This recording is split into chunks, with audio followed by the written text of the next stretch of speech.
बिहार का पश्चिमी चंपारण जिला प्राकृतिक संसाधनों से भरा हुआ है, जहां वाल्मीकि टाइगर रिजर्व के साथ साथ पहाड़ और खूबसूरत वादियां सैलानियों के साथ साथ बिहार के मुख्यमंत्री नीतीश कुमार को भी अपनी ओर आकर्षित करता है।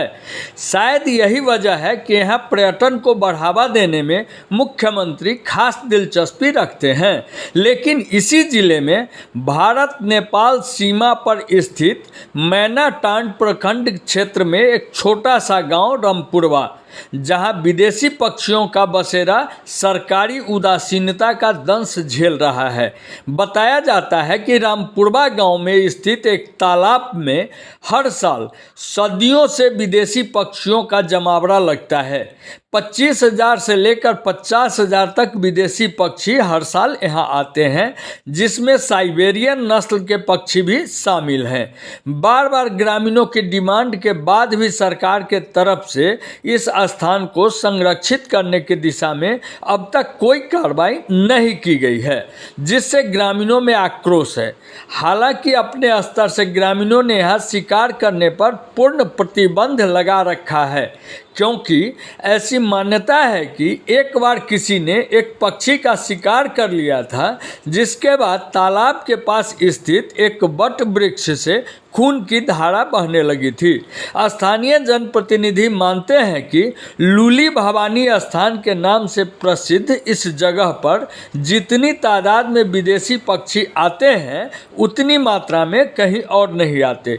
लेकिन सरकार की उदासीनता के कारण यह स्थल आज तक उपेक्षित है। अगर इसे पर्यटन स्थल के रूप में विकसित किया जाए तो यहाँ भी पक्षियों की चहचहाट को सुनने बड़ी संख्या में सैलानी पहुंच सकते हैं। Bureau report Bettiah. यहाँ प्रत्येक वर्ष लगभग 25 से 50,000 की संख्या में विदेशी पक्षी आती है। खासकर साइबेरियन पक्षी की यह बसेरा बन चुका है।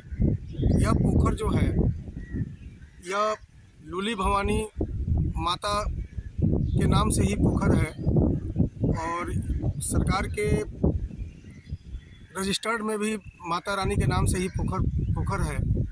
यहाँ पर प्रत्येक साल समझ लीजिए चंपारण का ये जो पोखर है, एक अपने में एक मिसाल है।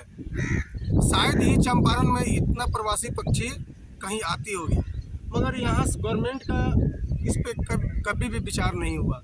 शायद अगर गवर्नमेंट के विचार अगर यहाँ बनती तो यहाँ विदेशी पक्षियों का एक बसेरा होता और बाहर से भी जो पर्यटक आते पक्षी को देखकर आनंद लेते। आप जनप्रतिनिधि हैं, आपके तरफ से कोई पहल किया गया है? मैं जिला पार्षद 2016 से 21 तक मैं इस 27 नंबर क्षेत्र का रहा। मेरा जो घर है इसी पंचायत में है। मेरे द्वारा बीच में 2016-17 में जिला परिषद के समान बैठक में ये पोखर के बारे, जीर्णोद्धार के बारे में आवाज़ उठाया गया था। उस समय राजेश मीना डीडीसी थे। उन्होंने आश्वासन भी दिया, मगर वो पेन पेपर में ही दब कर रह गया।